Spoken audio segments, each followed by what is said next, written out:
సిలువలో క్రీస్తు చూపిన ప్రేమ విలువలేని బ్రతుకులను మార్చెను. మన కోసమే రక్తమంత కార్చెను. మనకు బదులు తానే మరణముందెను. పరమపురికి ఏకైక మార్గమాయెను.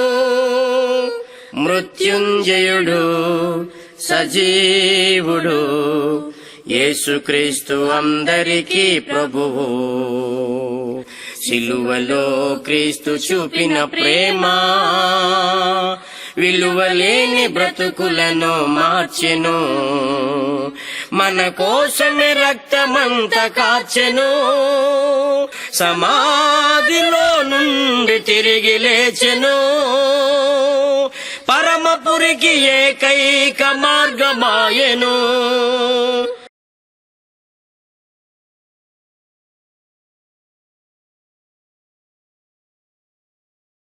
మీ అందరికీ నా హృదయపూర్వకమైన వందనాలండి. సత్యమార్గం ద్వారా దేవుని వాక్యం వింటున్న మీ అందరికీ కూడా పేరు పేరున నా హృదయపూర్వకమైన వందనాలు నేను తెలియపరుస్తూ ఉన్నాను. దేవుడు గొప్పవాడు. మరి జగత్ పునాది వేయబడక మునిపే ప్రేమ చేత యేసుక్రీస్తులో మన అందరినీ ఎన్నుకున్న విధానం పట్ల మరి దేవునికి మన కృతజ్ఞతలు తెలియపరచవలసిన బద్రమై ఉన్నాము అన్నటువంటి విషయాన్ని మనం గమనించాలి. ఎందుకంటే దేవుడు ప్రతి ఒక్క విషయం కూడా ఆలోచన కలిగి ఉన్నాడు అన్నటువంటి విషయాన్ని మనం గమనించాలి. అదేవిధంగా మనం గమనించినట్లయితే మరొక అంశాన్ని మనం నెవరు వేసుకుందామండి. మనము ఎవరిని ఆరాధించాలి అన్నటువంటి సబ్జెక్ట్ అండి. మనము ఎవరిని ఆరాధించాలి, తండ్రి అయిన దేవుడినా, కుమారుడినా, పరిశుద్ధాత్ముడినా అన్నటువంటి సబ్జెక్ట్ అండి. బాగా వినాలి ఈ వాక్యాన్ని అని నేను నా హృదయపూర్వకంగా నేను తెలియపరుస్తూ ఉన్నాను. అసలు మనం ఎవరిని ఆరాధించాలి అన్నటువంటి కొన్ని మాటలని, దేవుని మాటలని మనం విందాం. మనం ఎవరిని ఆరాధించాలి, తండ్రినా, కుమారుడినా, పరిశుద్ధాత్ముడినా అన్నటువంటి విషయాన్ని మనం గమనించినట్లయితే మనము వాక్యం విన్నప్పుడు మన అర్థం వస్తుంది అన్నటువంటి విషయాన్ని మనం గమనించాలి. గలతీయులకు రాసిన పత్రిక 3వ అధ్యాయం 27వ వచనంలో మనం గమనించినట్లయితే క్రీస్తు యేసులోనికి బాప్తిసం పొందిన మన అందరం కూడా క్రీస్తుని ధరించుకుని ఉన్నామంటే మనం క్రీస్తుని ధరించుకున్నప్పుడు క్రీస్తు యొక్క గుణగణాలు మనలో ఉండాలన్నటువంటి విషయాన్ని మనం గమనించాలి. క్రీస్తు యొక్క గుణగణాలు మనలో ఉండాలి అన్నటువంటి విషయాన్ని మనం మర్చిపోవడానికి వీలు లేదన్నటువంటి విషయాన్ని మనం గమనించాలి. మనం మర్చిపోవడానికి వీలు లేదండి. ఆ విధంగా మనం జీవించవలసిన బద్దులమై ఉన్నాము అన్నటువంటి విషయాన్ని మనం గమనించాలి. అదేవిధంగా యోహాను సువార్త 3వ అధ్యాయము 35, 36 మనం చదువుకుందామండి. 3వ అధ్యాయము 35, 36 తండ్రి కుమారుని ప్రేమిస్తున్నాడు కనుక ఆయన చేతికి సమస్తము అప్పగించి ఉన్నాడు. కుమారుని యందు విశ్వాసం ఉంచేవాడు నిత్యజీవం గలవాడు. కుమారునికి విధేయుడు కానివాడు జీవమును చూడడు కానీ దేవుని ఉగ్రత వాని మీద నిలిచి ఉన్నది అన్నటువంటి విషయాన్ని మనం గమనిస్తూ ఉన్నాం. మరి దేవుని ఉగ్రత వాని మీద నిలిచి ఉన్నదంటండి. తండ్రి కుమారుని ప్రేమించుచున్నాడు కనుక ఆయన చేతికి సమస్తము అప్పగించి ఉన్నాడు. కుమారుని యందు విశ్వాసం ఉంచేవాడే నిత్యజీవం గలవాడు. కుమారుని విధేయుడు కానివాడు జీవమును చూడడు కానీ దేవుని ఉగ్రత మరి వాని మీద నిలిచి ఉన్నది అన్నటువంటి విషయాన్ని మనం గమనిస్తూ ఉన్నాం. అంటే కుమారుని విషయంలో తండ్రి అని దేవుడు తెలియపరుస్తూ ఉన్నాడు. ఈ విషయాన్ని మనం గమనించాలి. తండ్రి కుమారుని ప్రేమించుచున్నాడు కనుక ఆయన చేతికి సమస్తాన్ని అప్పగించి ఉన్నాడు. కుమారుని యందు విశ్వాసం ఉంచేవాడే నిత్యజీవం గలవాడు. కుమారుని యందు విశ్వాసం ఉంచేవాడే నిత్యజీవం గలవాడు. అక్కడ తండ్రి యందు అని రాయబడ్డదండి, కుమారుని యందు అని రాయబడ్డది అన్నటువంటి విషయాన్ని మనం ప్రతి ఒక్కరం కూడా గమనించాలి. కుమారుని యందు విశ్వాసం ఉంచేవాడే నిత్యజీవం గలవాడు. కుమారునికి విధేయుడు కానివాడు జీవను చూడ కానీ దేవుని ఉగ్రత మరి వాని మీద నిలిచి ఉండను అన్నటువంటి విషయాన్ని మనం గమనిస్తున్నాం. అంటే కుమారుని కాకుండా మరి ఎవరి మీదైనా సరే విశ్వాసం ఉంచినట్లయితే మరి దేవుని యొక్క ఉగ్రత ఉంటుందన్నటువంటి విషయాన్ని మనం గమనిస్తూ ఉన్నాం. అంటే తండ్రి మీద ఉండకూడదు, పరిశుద్ధాత్మ మీద ఉండకూడదు అన్నటువంటి మరి వాక్యం ఇక్కడ తెలియపరుస్తుంది అన్నటువంటి విషయాన్ని మనం గమనించాలి. అదేవిధంగా యోహాను సువార్త 4వ అధ్యాయము మరి 21వ వచనాన్ని మనం చదువుకుందాం. అమ్మ ఒక కాలం వచ్చుచున్నది, ఆ కాలమందు పర్వతం మీద నేను యెరూషలేములోనైనను మీరు తండ్రిని ఆరాధింపరు. నా మాట నమ్ముము. మీరు మీకు తెలిసిన దాన్ని ఆరాధించుతున్నారు, మేము మాకు తెలిసిన దాన్ని ఆరాధించేవారము. రక్షణ యూదుల్లో నుండియే కలుగుచున్నది అన్నటువంటి విషయాన్ని మనం గమనిస్తున్నాం. రక్షణ ఎక్కడి నుంచి కలుగుతుందంటండి? యూదుల్లో నుంచే కలుగుతుందంట అన్నటువంటి విషయాన్ని ప్రభుని క్రీస్తు వారు సమరయ స్త్రీతో మాట్లాడుతున్నట్లుగా మనం గమనిస్తూ ఉన్నాం. సమరయ స్త్రీతో మాట్లాడడానికి ఆయన బావి దగ్గర కూర్చున్నట్లుగా మనం గమనిస్తూ ఉన్నాం. ఈ విషయాన్ని మనం గమనించాలి. అదేవిధంగా మనం గమనించినట్లయితే మరి యోహాను సువార్త 3వ అధ్యాయము 16-17 వచనాలు మనం చదువుకుందాం. దేవుడు లోకమును ఎంతో ప్రేమించును కాగా ఆయన తన అద్వితీయ కుమారునిగా పుట్టిన వాని యందు విశ్వాసం ఉంచి ప్రతివాడును నశింపక నిత్యజీవము పొందినట్లు ఆయనను మనకు అనుగ్రహించును అన్నటువంటి విషయాన్ని మనం గమనిస్తూ ఉన్నాం. మరి దేవుడు లోకాన్ని ఎంతో ప్రేమించాడంటే లిమిట్ లేదు అన్నటువంటి విషయాన్ని మనం గమనించాలి.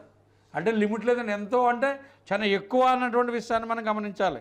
కాగా ఆయన తన అద్వితీయ కుమారునిగా పుట్టిన వాని యందు విశ్వాసం ఉంచి ప్రతివాడును నశింపక నిత్యజీవం పొందినట్లు ఆయనను అనుగ్రహించును అన్నటువంటి విషయాన్ని మనం గమనిస్తున్నాం. 17వ వచనం, లోకము తన కుమారుని ద్వారా రక్షణ పొందుటకి కానీ లోకమునకు తీర్చుటకు దేవుడు ఆయనను లోకంలోనికి పంపలేదు. కుమారుని ద్వారాగా రక్షణ పొందాలంటండి.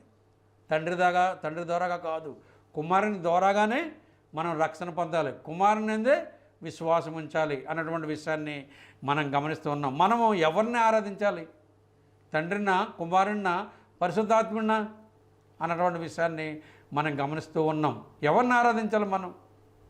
అనేక మంది ఈ వాక్యాన్ని మరి తృణీకరించి ఒక్కరి కోణంలో బోధిస్తూ ఉన్నారు. అలా బోధించడానికి వీలు లేదు. కొంతమంది ఎలా బోధిస్తున్నారంటే త్రితత్వం అని చెప్తున్నారు, త్రిలోక దేవుడు అని చెప్తున్నారు, ముగ్గురు ఒకటే అని చెప్తున్నారు, ముగ్గురు కలిసి ఉన్నారని చెప్తున్నాడు, ఒక్క ఆయన ముగ్గురులాగా వస్తున్నాడని చెప్తున్నారు. మరి ఆ విధంగా చెప్తున్నారంటే ఎలాగ ఆరాధిస్తున్నారు అన్నటువంటి విషయాన్ని కూడా గమనించుకోవాల్సిన అవసరం ఉంది. మరి ఆ విధంగా బోధించే వాళ్ళు అనేకులు అయిపోయింది దినాల్లో. మనం గమనించినట్లయితే మరి మరొక వచనాన్ని మనం చదువుకుందాం. లోకాసు వార్తలోకి వెళ్దాం. మనం లోకాసు వార్త 23వ అధ్యాయము 34వ వచనాన్ని మనం చదువుకుందాం. యేసు, తండ్రి వీరేమి చేయుచున్నారో వీరు ఎరగరు కనుక వీరిని క్షమించమని చెప్పెను. వారు ఆయన వస్త్రములు పంచుకొనుటకే సీట్లు వేసిరి అన్నటువంటి విషయాన్ని మనం గమనిస్తున్నాం. అంటే తండ్రితో చెప్తున్నాడు ప్రభువారు, వీరు ఏం చేస్తున్నారో తెలియట్లేదు అన్నటువంటి విషయాన్ని ఇక్కడ వ్యక్తపరిచినట్లుగా మనం గమనిస్తూ ఉన్నాం. యేసు, తండ్రి వీరేమి చేస్తున్నారో వీరు ఎరగరు కనుక వీరిని క్షమించమని చెప్పను అని అన్నటువంటి విషయాన్ని మనం గమనిస్తూ ఉన్నాం. ప్రభుని క్రీస్తు వారిని సిలువ మరణం వేయడానికి వెళ్ళినప్పుడు మరి అక్కడ ఉన్నటువంటి వారు అనేక రకాలుగా హింసించినట్లుగా మనం గమనిస్తూ ఉన్నాం. ఈ విషయాన్ని తండ్రి అనే దేవునితో కుమారుడైనటువంటి ప్రభువారు మాట్లాడుతూ ఉన్నారు. వీరు ఏం చేస్తున్నారో తెలియదు, వీరిని క్షమించుడి అన్నట్లుగా మనం గమనిస్తూ ఉన్నాం. అదేవిధంగా మరి మనం గమనించినట్లయితే హెబ్రీ పత్రిక 4వ అధ్యాయము 14వ వచనాన్ని మనం చదువుకుందాం. ఆకాశ మండలం గుండా వెళ్ళిన దేవుని కుమారుడైన యేసు అనే గొప్ప ప్రధాన యాజకుడు మనకు ఉన్నాడు గనుక మనము ఒప్పుకున్న దాన్ని గట్టిగా చేపట్టవలను అన్నటువంటి విషయాన్ని మనం గమనిస్తూ ఉన్నాం. వాక్యాన్ని మనం అర్థం చేసుకోవాలి. ఎవరిని ఆరాధించాలి, ఎవరి ద్వారాగా ఎవరిని ఆరాధించాలి అన్నటువంటి విషయాన్ని ఈ దినాల్లో చర్చ్ ఆఫ్ క్రైస్ట్లో కూడా విభేదాలు వచ్చేసేయండి. ఈ విషయాన్ని గమనించాలి. చర్చ్ ఆఫ్ క్రైస్ట్లోనే కొంతమంది వేరేగా మరి బోధిస్తూ ఉన్నారు. అలా బోధించడానికి వీల్లేదు. ఎవరిని ఆరాధించాలి, మన నిత్యజీవం ఎలాగొస్తుంది, ఎవరి ద్వారాగా వస్తుంది నిత్యజీవం అన్నటువంటి విషయాన్ని మనం గమనించాలి. అంటే ముగ్గురు ఒకటే కదా, దేవుడు ఒకటే కదా, దేవుడు ఒకడంటే ఒకే దేవుడు 3 రూపాయలు వచ్చాడు అన్నట్టుగా మాట్లాడుతున్నారు కొంతమంది. అలా మాట్లాడడానికి వీల్లేదు. ఈయన నా సొంత కుమారుడు అని తండ్రిని దేవుడు చెప్తున్నాడు, ఈయన సొంత కుమారుడు అని చెప్తున్నాడు. యేసుప్రభువు వారేమో నా సొంత తండ్రి అని చెప్తున్నాడు. అలాంటప్పుడు రిలేషన్షిప్ ఎలాగుంటుంది? నేనే దేవుడిని అనొచ్చు కదా, అక్కడ అలా రాయబడ అవసరం లేదు కదా. కుమారుడు కుమారుడే, తండ్రి తండ్రిడే, పరిశుద్ధాత్ముడు పరిశుద్ధాత్ముడే. ఈ 3 విషయాలు మనం అర్థం చేసుకోవాలి. తండ్రి పని తండ్రికి ఉంది, కుమారుని పని కుమారునికి ఉంది, పరిశుద్ధాత్ముడి పని పరిశుద్ధాత్ముడికి ఉంది. మరి దేవుడు అనగా దేవుళ్ళ వంశం అనుకోవచ్చు. రాజుల వంశం ఉన్నప్పుడు మరి రాజులు ఉంటారు, చిన్న రాజు ఉంటాడు, పెద్ద రాజు ఉంటాడు, ఇంకా పెద్ద రాజు ఉంటాడు. ఎవరైనా కనపడినప్పుడు ఏమంటారు? రాజుగారు బాగున్నారా అంటారు. అంటే రాజుల వంశంలో రాజుగారిని ఏమంటారు? బాగున్నారా రాజుగారు అంటారు. పెద్ద రాజు కనపడినా అలాగంటారు, చిన్న రాజు కనపడినా అలాగంటారు, ఇంకా పెద్ద రాజు కనపడినా అలాగే అంటారు. ఏంటంటే రాజుల వంశం కాబట్టి. అలాగే దేవుడు కనుక తండ్రిని దేవుడు, అన్నటువంటి విషయాన్ని మనం గమనించాలి. యేసుక్రీస్తు వారిని ఒప్పుకోవట్లేదు కొంతమంది. ఈ విషయాన్ని మనం గమనించాలి. పరిశుద్ధాత్ముని కూడా ఒప్పుకోవట్లేదు దేవుడు అంటే. ఎవరి పని వారే చేస్తున్నారు. ఈ విషయాన్ని మనం గమనించాలి. తండ్రి అయిన దేవుడు మాత్రం మరి పరలోకంలో ఉన్నాడు అన్నటువంటి విషయాన్ని మనం గమనించాలి. తండ్రి నీ చిత్తమై ఉంటే ఈ గిన్నె నా దగ్గర నుంచి తొలగించంటాడు ప్రభువుని క్రీస్తు వారు శిలువ మరణకు ముందు. ఆ మాట అనవలసిన పని ఏమొచ్చింది? డైరెక్ట్గా తండ్రిని ఆరాధించాలంటే మరి యేసుక్రీస్తు ద్వారా ఆరాధించాలి తప్ప మరి డైరెక్ట్గా తండ్రిని ఆరాధించడానికి వీల్లేదు. ఈయనే తండ్రి కాదు. ఈ విషయాన్ని గమనించాలి. తండ్రి, కుమారుడు, పరిశుద్ధాత్ముడు అంటే ముగ్గురు నామంలో బాప్తిసం పొందుతున్నాం కనుక ముగ్గురు ఒక్కడే ఉన్నాడు ఆయన. ఈ రూపం దాల్చుకుని వచ్చారని అనుకుంటున్నారు. అలాగ అనుకోనాకే వీళ్ళది ఎవరి పైన వారే చేస్తున్నారు. బాగా గమనించాలి. తండ్రి తండ్రిలాగా ఉంటాడు, భౌతికంగా ఆలోచిస్తే కుమారుడు కుమారుడిలాగా ఉంటాడు, భౌతికంగా ఆలోచిస్తే ఇంకో కుమారుడిలాగా ఉంటాడు. ఇప్పుడు ఒక తండ్రికి ఇద్దరు కుమారులు ఉన్నారనుకోండి, మరి ముగ్గురిని కలిసి వీళ్ళంతా ఒకటే అంటారు. వీళ్ళంతా ఒకటంటే వీళ్ళ శరీరాలన్నీ కలిసి ఒక ముద్దకం చేయబడి ఒక్కలే ఉన్నారా? ఆలోచనలో ఒకటే, స్వభావంలో ఒకటే, తత్వంలో ఒకటి. కానీ ఎవరికి వారే ఎవరి పని వారు చేస్తున్నారు అన్నటువంటి విషయాన్ని మనం గమనించాలి. ప్రభువుని క్రీస్తు వారి ద్వారాగా తండ్రి అయిన దేవుణ్ణి మన ఆత్మతోనూ సత్యంతోనూ ఆరాధించాలి తప్ప డైరెక్ట్గా తండ్రి అయిన దేవుణ్ణి ఆరాధించడానికి వీల్లేదు. ప్రభువారే యేసుక్రీస్తులాగా వచ్చారు అనుకోనాకి వీల్లేదు. తండ్రి అయిన దేవుడే పరిశుద్ధాత్మలాగా వచ్చాడు అనుకోనాకి వీల్లేదు. ఎవరు చేసే పని వాళ్ళు చేస్తున్నారు. తండ్రి అయిన దేవుడు ఒక్కడే అన్నటువంటి విషయాన్ని మనం గమనించాలి. అంతేగాని ఈ విషయాన్ని అన్నీ మార్చేసి ఆయనే కదా శిలువ మరణం పొందినాడు, ఆయన శిలువ మరణం పొందితే మరి నా సొంత తండ్రి అని ప్రభువారు ఎందుకు అంటున్నారు? అలాగన్నాక వీల్లేదు కదా. మరి నా సొంత కుమారుడని తండ్రి అని దేవుడు కూడా మాట్లాడుతున్నాడు. అలాగ అనవలసిన పనే ఉంది. నేనే దేవుడు అనొచ్చు కదా. అక్కడ గమనించాలండి వాక్యం అర్థం చేసుకోవాలి. చర్చ్ ఆఫ్ క్రైస్ట్లో ఇదే బోధలు ఎక్కువ జరుగుతూ ఉన్నాయి. ఆ విధంగా ఉండడానికి వీల్లేదు. మనం ఎవరిని ఆరాధించాలి అంటే ప్రభువుని క్రీస్తు వారి ద్వారాగా తండ్రిని దేవుడిని మనం ఆరాధించాలి. ఈ విషయాన్ని మర్చిపోవడానికి వీలు లేదన్నటువంటి విషయాన్ని మనం గమనించాలి. ఎబ్రిల్ రాసిన పత్రిక 7వ అధ్యాయం 26-27 చదువుకుందాం. పవిత్రుడును నిర్దోషియు నిష్ఫలంకుడును పాపుల్లో చేరక ప్రత్యేకంగా ఉన్నవాడును ఆకాశ మండలం కంటే మిక్కిలి హెచ్చైన వాడినైనా ఇట్టి ప్రధాన యాజకుడు మనకు సరిపోయినవాడు అన్నటువంటి విషయాన్ని మనం గమనిస్తూ ఉన్నాం. 27 ధర్మశాస్త్రం బలహీనం గల మనుషులను యాజకులుగా నియమించను కానీ ధర్మశాస్త్రం తరువాత వచ్చిన ప్రమాణపూర్వకమైన వాక్యము నిరంతరము సంపూర్ణ సిద్ధి పొందిన కుమారుణ్ణి నియమించను గనుక ఈయన ఆ ప్రధాన యాజకులు వలె మొదట తన సొంత పాపముల కొరకు తరువాత ప్రజల పాపముల కొరకును దినదినమును బలులు అర్పించవలసిన అవసరము గలవాడు కాడు. తాను అర్పించుకున్నప్పుడు ఒక్కసారి ఈ పని చేసి ముగించను అంటే ఒకేసారి ఆయన ప్రాణాన్ని బలిగా పెట్టాడు అన్నటువంటి విషయాన్ని మనం గమనించాలి. ఎందుకంటే మరి ఆకాశ మండలం కంటే మిక్కిలి హెచ్చైన వాడైనా ఇట్టి ప్రధాన యాజకుడు మనకు ఒకడు సరిపోయినవాడు అంటే ప్రభువుని క్రీస్తు వారు అన్నటువంటి విషయాన్ని మనం గమనించాలి. ప్రధాన యాజకుడు అండి ఆయన మనకి. ఈ విషయాన్ని మనం ప్రతి ఒక్కరం కూడా గమనించవలసిన అవసరం ఉంది. యోహాను సువార్త 4వ అధ్యాయము 23-24 మనం చదువుకుందాం. అయితే యథార్థంగా ఆరాధించేవారు ఆత్మతోనూ సత్యంతోనూ తండ్రిని ఆరాధించే కాలం వచ్చున్నది, అది ఇప్పుడు వచ్చి ఉన్నది. తాను ఆరాధించేవారు అట్టివారే కావాలని తండ్రి కోరుకొనిచున్నాడు అన్నటువంటి విషయాన్ని మనం గమనిస్తూ ఉన్నాం. తండ్రి కోరుకుంటున్నాడండి. 24 దేవుడు ఆత్మ కనుక ఆయన ఆరాధించేవారు ఆత్మతోనూ సత్యంతోనూ ఆరాధించవలెను అన్నటువంటి విషయాన్ని మనం గమనిస్తున్నాం. దేవుడు ఆత్మ కనుక ఆయన ఆరాధించేవారు ఆత్మతోనూ సత్యంతోనూ ఆరాధించాలి. ఎలా ఆరాధించాలి? ప్రభువుని క్రీస్తు వారి ద్వారాగా తండ్రి అయిన దేవునికి ఆరాధన చేయవలసిన బాధ్యులమే ఉన్నాం మనం అన్నటువంటి విషయాన్ని మనం గమనించాలి. డైరెక్ట్గా తండ్రి అయిన దేవుని చేయడానికి వీల్లేదు. ఇది కలిపి మరి చెప్తూ ఉన్నారు చాలామంది. అలా చెప్పడానికి వీల్లేదు అన్నటువంటి విషయాన్ని మనం గమనించాలి. అసలు మనము ఎవరిని ఆరాధించాలి, మనం ఎవరిని ఆరాధిస్తున్నాం, ఈ విషయాన్ని మనం గమనించాలి. సొంత తండ్రి అనే ప్రభువుని క్రీస్తు వారు మాట్లాడుతున్నారు, సొంత కుమారుడని తండ్రి అని దేవుడు మాట్లాడుతున్నాడు. మరి ఈ వచనాలు మీకు కనపట్టలేదా? మనోన్నతరములు గుడ్డితనం కలగజేసాయా? గమనించుకోవాలి. ఆ విధంగా ఉండడానికి వీల్లేదు.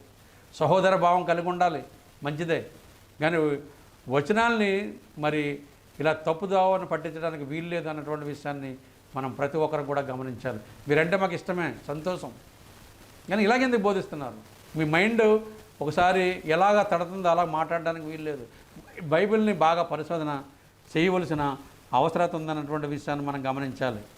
అదేవిధంగా మనం గమనించినట్లయితే యోహాను సువార్త 6వ అధ్యాయము 57వ వచనాన్ని మనం చదువుకుందాం. నా శరీరం తిని నా రక్తం త్రాగువాడు నా యందును నేను వాని యందును నిలిచి ఉందుము. చూడండి, మనం గమనించాలి. ఆయన శరీరాన్ని తినాలంటే మనం బాగా గమనించాలి. నా శరీరం తిని నా రక్తం త్రాగువాడు నా యందును నేను వాని యందు నిలిచి ఉందుము. 57 జీవం గల తండ్రి నన్ను పంపిన కనుక నేను తండ్రి మూలంగా జీవించినట్లే నన్ను తినివాడు నా మూలంగా జీవించును అన్నటువంటి విషయాన్ని మనం గమనిస్తూ ఉన్నాం. ఎవరు పంపించారండి ప్రభువుని క్రీస్తు వారిని? జీవం గల తండ్రిని పంపును కనుక అన్నటువంటి విషయాన్ని ఇక్కడ గమనిస్తూ ఉన్నాం. మరి జీవం గల తండ్రి ఆయనే పంపించాడు, ఆయన ఈయన కాదు కదా. మరి ఆయన ఈయనని ఎందుకు అంటున్నారు మీరు? ప్రతి ఒక్కరు కూడా గమనించాలి. ఇక్కడ గమనించాలి. గమనించినట్లయితే 57 జీవం గల తండ్రి నన్ను పంపును కనుక నేను తండ్రి మూలంగా జీవించినట్లే నన్ను తినేవాడు నా మూలంగా జీవించును అని చెప్తూ ఉన్నాడు ఆయన. అంటే తండ్రి మూలంగా ప్రభువుని క్రీస్తు వారు ఎలాగైతే జీవిస్తున్నారో మరి ఆ రొట్టెని తీసుకున్నట్లయితే మనం కూడా అలాగే జీవిస్తాము అని తెలియపరుస్తూ ఉన్నాడు ఆయన. ఏ రొట్టె విషయం? ప్రభురాత్రి బల్ల విషయంలో ఇక్కడ మాట్లాడుతున్నట్లుగా మనం గమనిస్తూ ఉన్నాం. ప్రభువుని క్రీస్తు వారు మాట్లాడుతున్నారు. ఎవరితో మాట్లాడుతున్నారు? యూదులతో మాట్లాడుతున్నారు. అప్పుడు యూదులకి అర్థం కాలేదు. ధర్మశాస్త్రం బాగా ఎరిగినప్పటికి కూడా యూదులు ఈ విషయాన్ని అర్థం చేసుకోలేకపోతున్నారు. ఏమంటారంటే 52వ వచనం మనం చదువుకుందామండి. 6వ అధ్యాయం 52వ వచనం యోహాను సువార్త.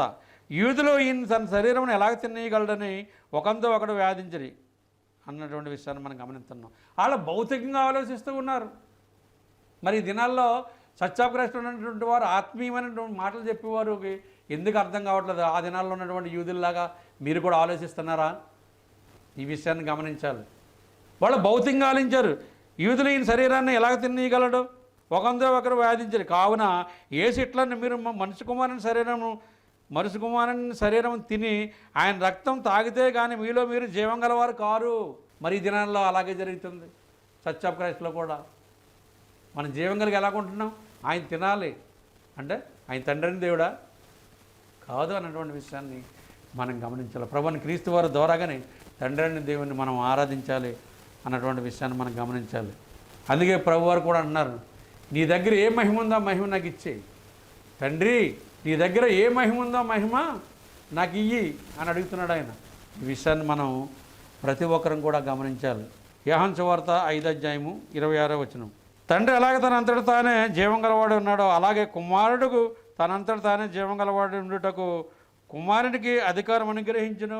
బాగా గమనించండి, ఇక్కడ వ్యత్యాసం కనబడిపోతుంది. తండ్రి ఎలాగైతే జీవం గలవాడు ఉన్నాడో కుమారుడు కూడా అలాగే జీవం గలవాడు ఉన్నాడు అంటండి. ఇన్ని కొడిషన్స్ కనపడదంటే మీకు అర్థం కావట్లేదు. ఇద్దరు ఒకటా? తండ్రి అయిన దేవుడినే కుమారుడిలాగా వచ్చాడా? తండ్రి అయిన దేవుడే పరిశుద్ధాత్మలాగా వచ్చాడా? మీరు బాగా ఆలోచన కలిగి ఉండవలసిన అవసరం ఉంది. దేవుని వాక్యాన్ని మీరు అర్థం చేసుకోలేకపోతున్నారేమో గమనించుకోవాల్సిందిగా నేను ప్రార్థన చేస్తున్నాను. మీ అందరికీ కూడా నా హృదయపూర్వకమైన వందనాలను నేను తెలియపరుస్తూ ఉన్నాను. ఏంటంటే దేవుడు జగత్ పునాది వేయబడక మునిపే ప్రేమ చేత యేసుక్రీస్తులో మనల్ని ఎన్నుకున్నాడు. అలాంటి గొప్ప దేవుడు విషయంలో మనకి ఈ విషయాలు అర్థం కావట్లేదంటే మరి మీరు అవగాహన కలిగి ఉండవలసిన అవసరం ఉంది. అందుకని మనం గమనించినట్లయితే మరి ఎలాగన్నటువంటి విషయాన్ని మనం గమనిస్తూ ఉన్నాం. 5వ అధ్యాయం 26వ వచనంలో మనం గమనించినట్లయితే తండ్రి ఎలాగ తనంతట తానే జీవం గలవాడే ఉన్నాడో అలాగే కుమారుడు కూడా తనంతట తానే జీవం గలవాడే ఉండుటకు కుమారునికి అధికారం అనుగ్రహించాడు తండ్రి అన్నటువంటి విషయాన్ని మనం గమనిస్తూ ఉన్నాం. కుమారుడికి అధికారం, సర్వాధికారం ఇచ్చాడు. మత్తయి సువార్త 3వ అధ్యాయంలోకి వెళ్దాం. 12వ వచనాన్ని మనం చదువుకుందాం. ఆయన చేట ఆయన చేతిలో ఉన్నది ఆయన కళ్ళం బాగుగా శుభ్రం చేసి గోధుమల కొట్టులో పోసి ఆరని అగ్నితో పొట్టును కాల్చివేయనని వారితో చెప్పును. ఆయన చేట ఆయన దగ్గర ఒక చట్టం ఉంది, ఆయన దగ్గర ఒక గ్రంథం ఉంది. ఈ విషయాన్ని మనం గమనించాలి. ఆయన చేట ఆయన చేతిలో ఉన్నది ఆయన తన కళ్ళమును బాగా శుభ్రం చేసి మరి గోధుమల కొట్టులో పోసి ఆరని అగ్నితో పొట్టును కాల్చివేయనని వారితో చెప్పును.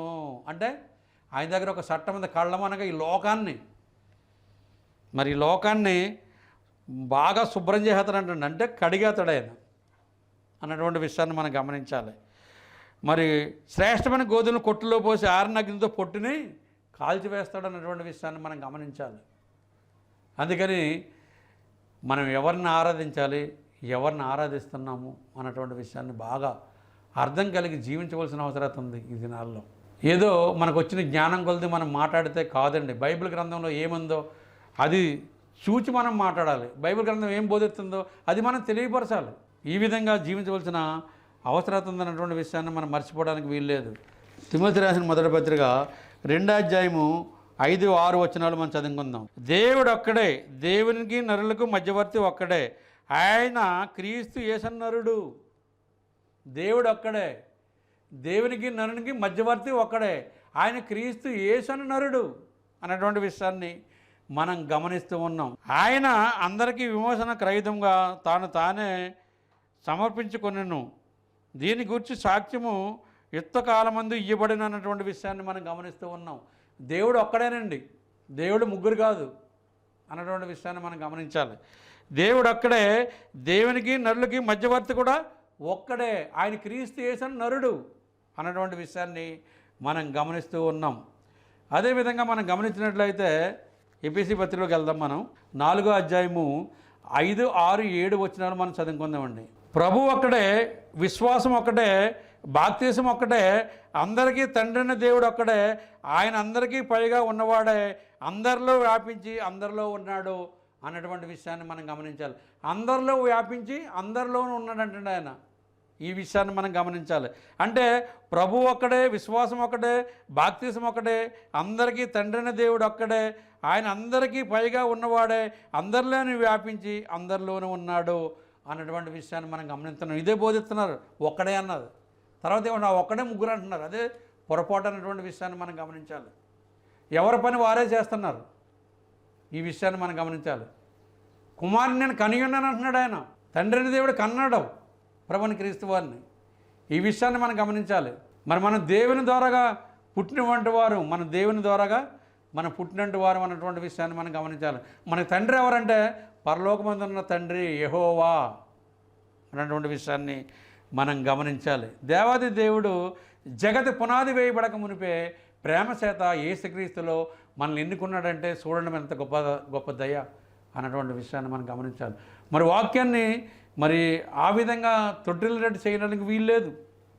అందుకని మనం ఎవరిని ఆరాధించాలి? తండ్రినా, కుమారుడినా? కుమారుడైన యేసుక్రీస్తు ద్వారాగా తండ్రిని దేవుణ్ణి ఆరాధించాలి తప్ప, అంతేగాని వేరేగా మాట్లాడడానికి వీల్లేదు అన్నటువంటి విషయాన్ని మనం గమనించాలి.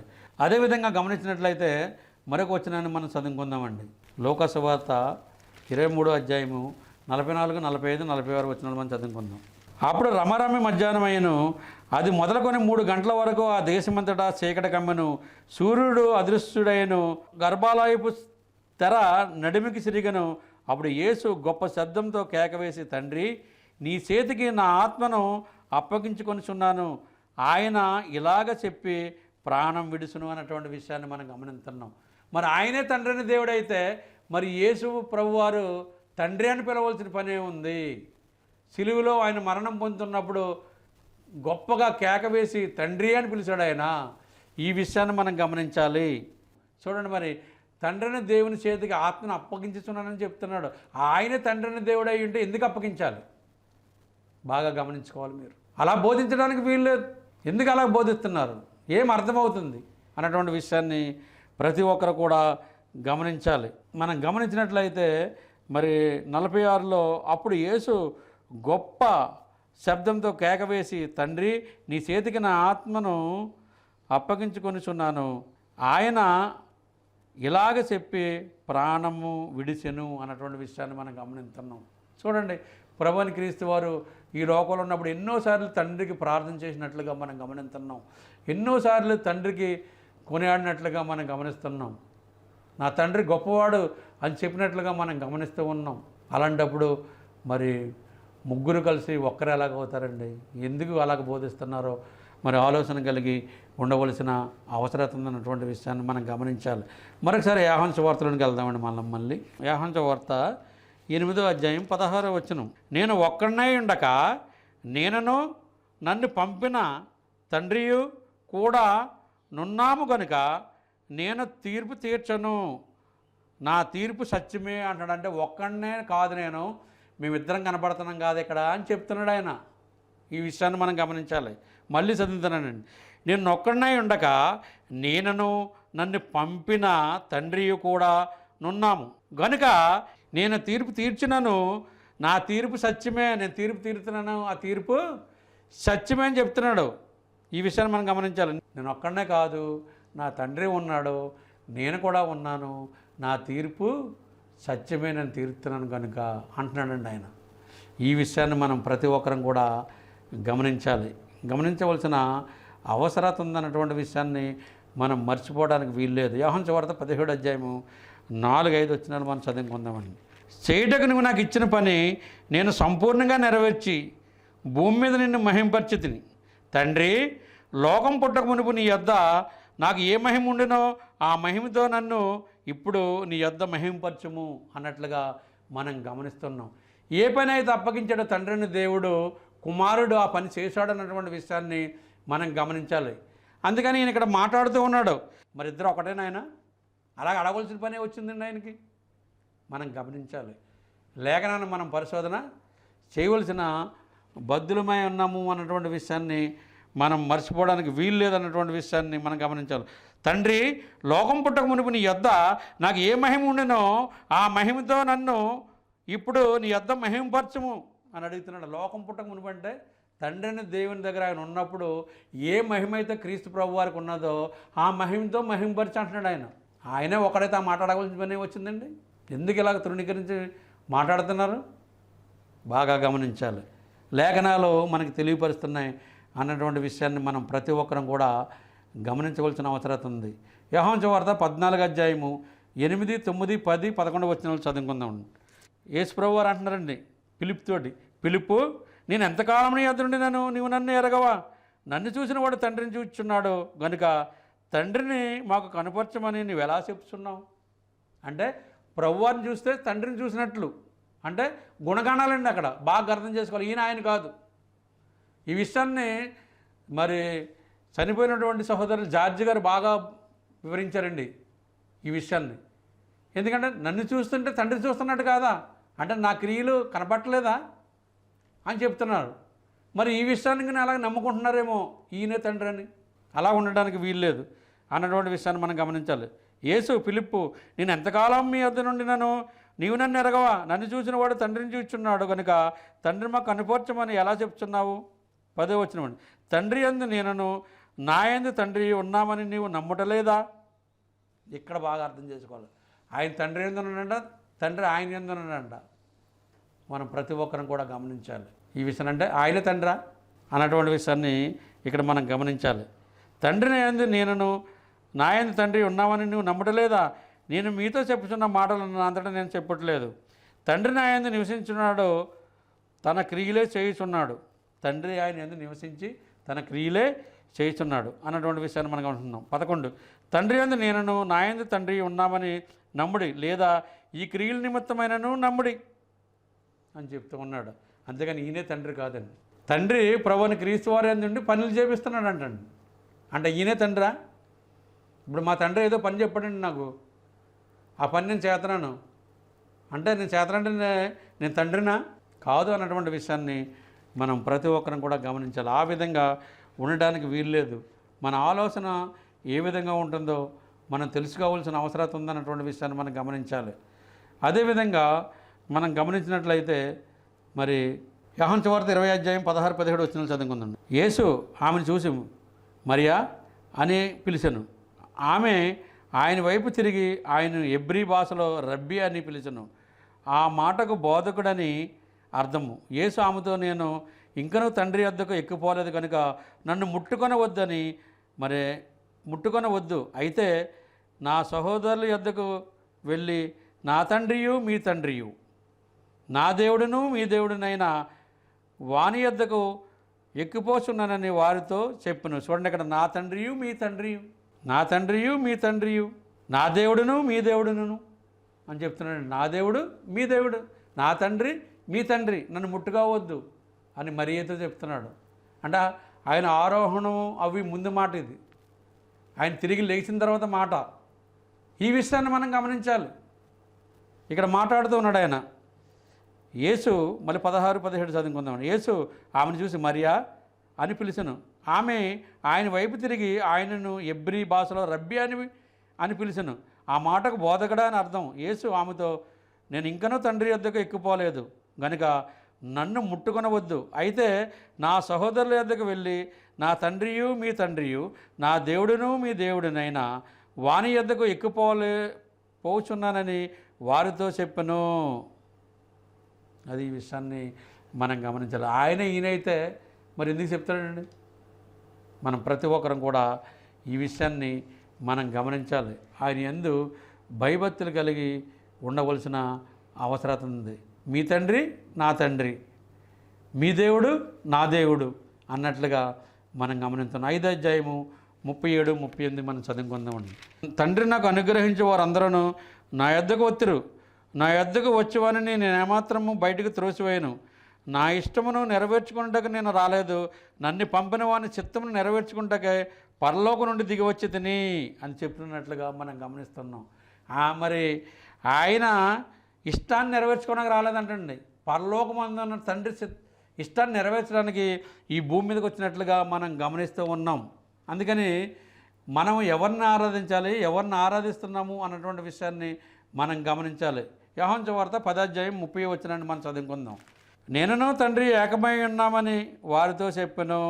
చూడండి, నేనును తండ్రి ఏకమున్నామని వారితో చెప్పాను అన్నటువంటి విషయాన్ని మనం గమనించాలి. ఎవరితో చెప్తున్నాడు ఇది? ఈ విషయాన్ని మనం గమనించాలి. 29లో, వాటిని నాకు ఇచ్చిన నా తండ్రి అందరికంటే గొప్పవాడు కనుక నా తండ్రి చేతిలో నుండి ఎవడను వాటిని అపహరించలేడు. నేనును తండ్రి ఏకమై ఉన్నామని వారితో చెప్పను. అంటే ఏకమై ఉన్నామంటే వాళ్ళిద్దరూ ఒకటని కాదండి. అక్కడ స్వభావంలో ఒకటి, ఆలోచనలో ఒకటి, తలంపుల్లో ఒకటే. నన్ను చూసిన వాడు తండ్రిని చూస్తున్నాడంటే అక్కడ యేసుప్రభు వారే మాట్లాడుతున్నారు ఈ మాట. పిలిపితో మాట్లాడుతున్నాడు. నన్ను చూసిన వారు తండ్రిని చూస్తున్నాడంటే అంటే గుణగణాలు తప్ప ఈయన తండ్రి కాదు అన్నటువంటి విషయాన్ని మనం గమనించాలి. మనం ఆరాధించాలంటే ఆత్మతో సత్యంతో మనం ఆరాధించాలంటే మరి తండ్రిని దేవుణ్ణి కుమారుని ద్వారాగానే ఆరాధించాలి. ఏ ప్రభునికి యేసుక్రీస్తు వారి ద్వారాగా అన్నటువంటి విషయాన్ని మనం గమనించాలి. మనం ఎవరిని ఆరాధించాలి? తండ్రినా కుమారుడినా అనే సందేశం విషయంలో ఇంతవరకు మీరందరికీ కూడా మరి శ్రద్ధగానందుకు మీ అందరికీ కూడా నా హృదయపూర్వకమైన వందనాలు నేను తెలియపరుస్తూ ఉన్నాను. ఎందుకంటే మనము ఎవరిని ఆరాధించాలంటే ప్రభుని క్రీస్తు వారి ద్వారాగా తండ్రిని దేవుణ్ణి ఆరాధించవలసిన భద్రమై ఉన్నాం. శ్రద్ధగా అయినందుకు మీ అందరికీ నా హృదయపూర్వకమైన వందనాలు నేను తెలియపరుస్తున్నాను.